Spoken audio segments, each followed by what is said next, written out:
Welcome back to another week of What's for Dinner. This week I put my Instant Pot to the test. So we are making Instant Pot Alfredo. So I've got some water here. I'm just making some chicken broth with my Knorr chicken bouillon. And then I'm going to add some heavy cream, salt and pepper, some garlic, and then pasta.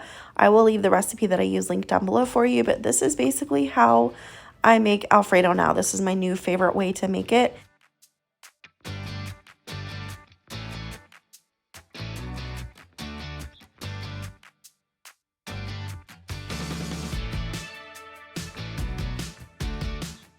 So the most important thing about this recipe is when you put your pasta in, just don't stir it. Just make sure that it's submerged in the liquid and don't stir it. That's very important with this recipe. And then you're going to cook it on high pressure for 6 minutes and then let it naturally release for 6.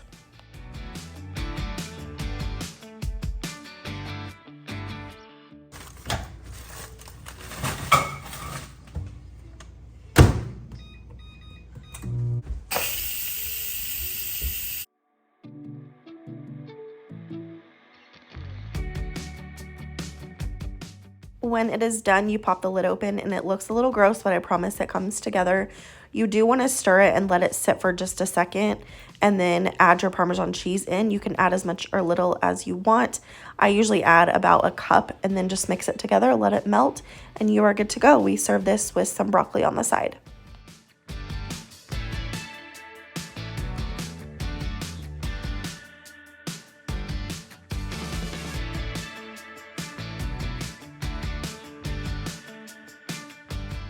Next, we are making crock pot chicken and gravy. So I've got some chicken breast here. I'm gonna season with just salt and pepper.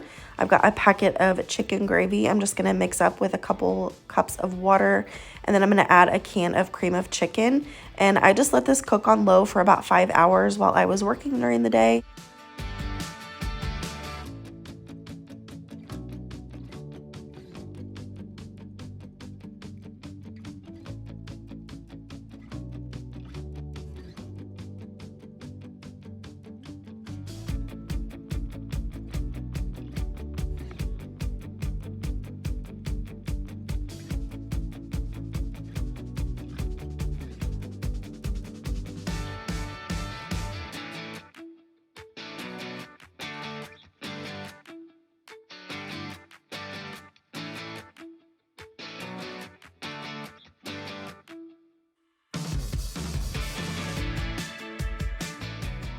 After it is all done, you're going to want to remove your chicken and shred it with a couple forks. You can use your hand mixer, but I just wanted to shred it with forks because I wanted bigger chunks of chicken. And then my gravy was a little bit too thin, so I did end up making a cornstarch slurry and just letting that cook for a little bit longer, and it came out just fine. That's kind of my hack whenever something is not to the consistency that I want it to be. I usually just make up a cornstarch slurry and fix it that way.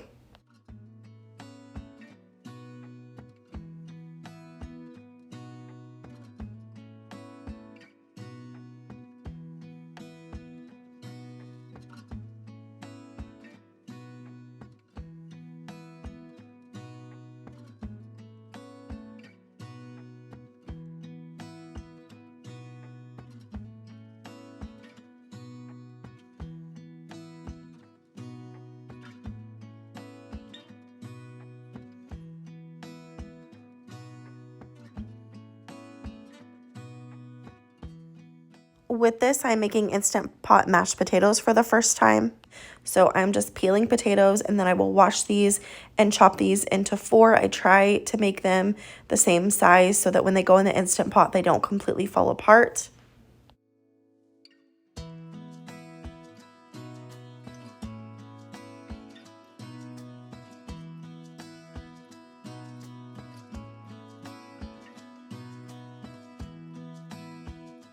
The recipe that I used said to cover the potatoes with water in the Instant Pot. Next time I do this, I'm going to try it with not as much water because I did have a lot of liquid left over, but I'm also going to add a little bit of salt, and I'm going to cook these in some chicken broth with my Knorr chicken bouillon. Just gives it a really good flavor, and it said to cook it on high pressure for 8 minutes and then let it quick release. I'm also making some green beans with this. These green beans I saw on Jessie Christine's channel, and these green beans are delicious.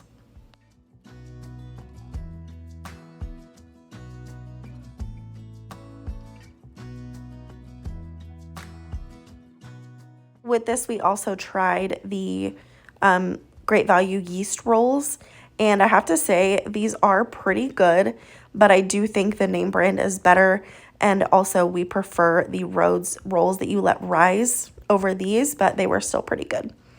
After my potatoes were done, I just fished them out with a slotted spoon, and these were super, super tender, but they were almost too tender. They were kind of falling apart. But I'm going to try it a different way the next time and see which way works better. So stay tuned for my next What's for Dinner. I don't know if I'm making mashed potatoes yet, but when I do end up making mashed potatoes, I will definitely share that with you. But yeah, I'm just fishing these potatoes out, and then I went ahead and heated up my milk and I melted my butter. I've heard that that makes better potatoes, so that's what I tried. And I do have to say, these were definitely some delicious mashed potatoes.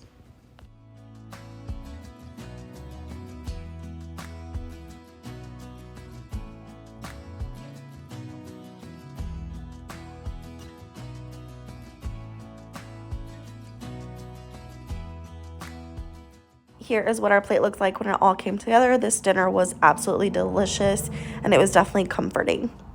So this next night, I made pizza pockets again. My husband requested this.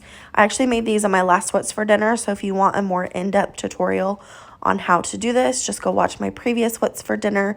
So I've got you on super speed here, and I'm just putting these together using ham, pepperoni, and cheese.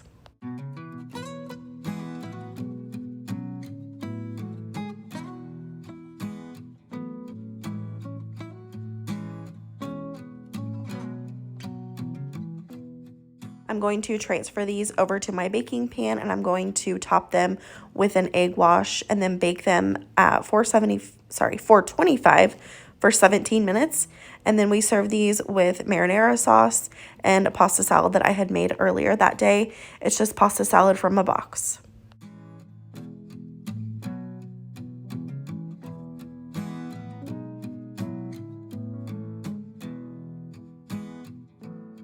This last dinner is a family favorite. It is potatoes with veggies and sausage. So I've got potatoes here. I washed them and I did not peel them. I don't like peeling them when I do this, but I'm just getting those in a bowl, and I'm going to season with a seasoning packet that I got from Little Baby Potatoes. My potatoes, the baby potatoes that I had were bad, so I just kept the seasoning packet and used it on these potatoes. And I'm going to cook these in the oven at 425 for about 25 minutes. And this method works really, really well. They come out perfect every single time.